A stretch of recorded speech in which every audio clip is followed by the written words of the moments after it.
यह उन भागों में पाई जाती है आज हम पढ़ेंगे विचार ही वस्तु है। जल की पूर्ति बुक का नाम है थिंक एंड ग्रो रिच जहाँ पर बाय नेपोलियन हिल, चैप्टर 1। यह सच है कि विचार ही वस्तु है और वे बेहद शक्तिशाली वस्तु है। जब उनके साथ निश्चित लक्ष्य हो, लगन हो और उनके सहारा दौलत या किसी दूसरी भौतिक वस्तु को हासिल करने की प्रबल इच्छा जुड़ी हुई हो। कुछ साल पहले एडविन सी बर्न्स ने इस सच्चाई को जाना कि लोग दरअसल सोचकर अमीर बन सकते हैं, परंतु उन्होंने इस सत्य को एक ही बैठक में नहीं जान लिया। यह उनकी समझ में धीरे धीरे आया और इसकी शुरुआत हुई महान एडिसन के साथ पार्टनरशिप करने की उनकी प्रबल इच्छा से। बर्न्स की इच्छा की खासियत यह थी कि यह निश्चित थी कि वे एडिसन के साथ काम करना चाहते थे, उनके लिए काम नहीं करना चाहते थे। वे किसी तरह अपनी इच्छा को हकीकत में बदलते हैं। इस विवरण को ध्यान से पढ़ें, तभी आप उन सिद्धांतों को बेहतर तरीके से समझ पाएंगे जिनसे दौलत हासिल होती है। जब यह इच्छा या विचार उनके दिमाग में पहली बार कौंधा तो वे इस स्थिति में नहीं थे कि इस पर अमल कर सके। उनकी राह में दो बाधाएं थी। पहली यह कि वे एडिसन को नहीं जानते थे और दूसरी यह कि उसके पास ऑरेंज न्यू जर्सी जाने के लिए रेल के किराए तक के पैसे नहीं थे। यह बाधाएं ज़्यादातर लोगों को हौसला पस्त कर देती और वे अपनी इच्छा को हकीकत में बदलने की कोशिश ही नहीं करते। परंतु इस आदमी की इच्छा कोई साधारण इच्छा नहीं थी। आविष्कारक और फुटपतिया। वह एक दिन मिस्टर एडिसन की प्रयोगशाला में पहुंच गया और उसने यह घोषणा की कि वह उस महान आविष्कारक का बिजनेस पार्टनर बनने के लिए आया है। बर्न्स और एडिसन के बीच हुई इस पहली मुलाकात के बारे में बोलते हुए वर्षों बाद एडिसन ने कहा, वह एक साधारण फुटपतिया की तरह मेरे सामने खड़ा था, परंतु उसके चेहरे पर ऐसा कोई भाव था जिससे यह दिखता था कि वह जो पाना चाहता है उसने उसे हासिल करने का दृढ़ निश्चय कर रखा है।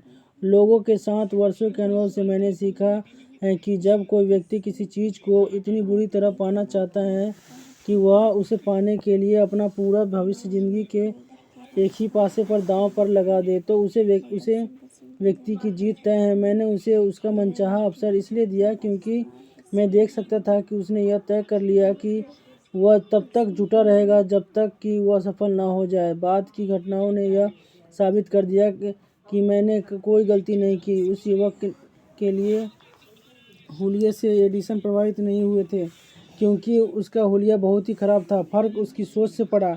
बर्न्स को पहली ही मुलाकात में एडिसन ने अपना पार्टनर नहीं बना लिया, परंतु उन्हें एडिसन के ऑफिस में बहुत कम तनख्वाह पर काम करने का अवसर मिला। महीने गुजरते गए। बर्न्स ने अपने दिमाग में जो निश्चित महान लक्ष्य बनाया था, उस बहुमूल्य लक्ष्य तक पहुंचने वाली कोई घटना नहीं हुई, परंतु बर्न्स के मस्तिष्क में महत्वपूर्ण बदलाव हुए। वे अपने इस इच्छा को लगातार और अधिक प्रबल करते जा रहे थे कि एक दिन वे एडिसन के बिजनेस पार्टनर बनकर दिखाएंगे। मनोवैज्ञानिक सही कहते हैं, जब कोई व्यक्ति किसी चीज़ के लिए सचमुच तैयार होता है तो वह चीज़ आ जाती है। बर्न्स एडिसन का बिजनेस पार्टनर बनने के लिए तैयार थे। इससे भी बड़ी बात यह कि उन्होंने तब तक तैयार बने रहने का संकल्प कर लिया था जब तक कि उन्हें अपनी मनचाहा चीज़ हासिल ना हो जाए। उन्होंने खुद से यह नहीं कहा, अरे इससे क्या फ़ायदा होगा, बेहतर यह होगा कि मैं अपना लक्ष्य बदल लूँ और सेल्समैन का काम आजमाकर देखूँ। उसके बजाय उन्होंने कहा, मैं यहाँ एडिसन के साथ बिजनेस शुरू करने के लिए आया हूँ और मैं इस लक्ष्य को हासिल करके ही रहूँगा, चाहे मुझे इसमें अपनी सारी ज़िंदगी ही क्यों न लगानी पड़े। वे पूरी तरह गंभीर थे। अगर लोग अपने लक्ष्य को निश्चित कर ले और एकाग्रता व संपूर्ण समर्पण से उसे प्राप्त करने में जुट जाए तो लोगों की किस्मत बदल सकती है। शायद युवा बर्न्स को उस समय यह पता ना हो, परंतु इकलौती इच्छा को प्राप्त करने की उनकी लगन और उनका दृढ़ संकल्प उन्हें सारी बाधाओं के पार ले गए और उन्हें वह अवसर मिल ही गया जिसकी उन्हें तलाश थी। अवसर के छद्म रूप।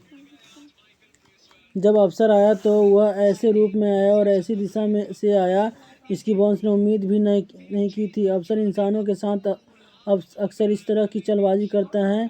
अवसर पिछले दरवाजे से चुपचाप घुस आता है और अक्सर यह दुर्भाग्य या अस्थायी पराजय के वेश में आता है। शायद इसलिए बहुत सारे लोग अवसर को पहचान नहीं पाते। एडिसन ने एक नया ऑफिस यंत्र बनाया था जिसे उस वक्त एडिसन डिक्टेटिंग मशीन के नाम से जाना जाता था। उनके सेल्समैन उस मशीन को लेकर उत्साहित नहीं थे। उन्हें यह विश्वास नहीं था कि इसे आसानी से बेचा जा सकता है। बॉन्स ने अपना अवसर देखा। यह अवसर चुपके से उनके जीवन में आया, एक अजीब सी दिखने वाली मशीन में छुपकर, जिसमें बॉन्स और उनके आविष्कारक को छोड़कर किसी तीसरी की कोई रुचि नहीं थी। बॉन्स जानते थे कि वे एडिसन डिक्टेटिंग मशीन बेच सकते हैं।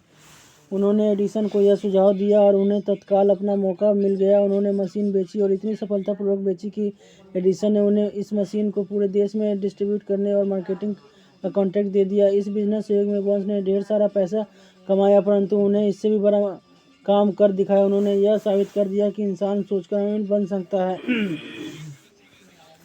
बॉन्स की मौलिक इच्छा का आर्थिक मूल्य उनके लिए क्या था, यह तो मैं नहीं जानता। शायद इसकी वजह से उन्हें 20 या 30 लाख डॉलर मिले होंगे, परंतु रकम महत्वपूर्ण नहीं है। महत्वपूर्ण तो यह जानना है कि सिद्धांतों के सहारा इंसान अपने विचार को भौतिक पुरस्कारों में बदल सकता है।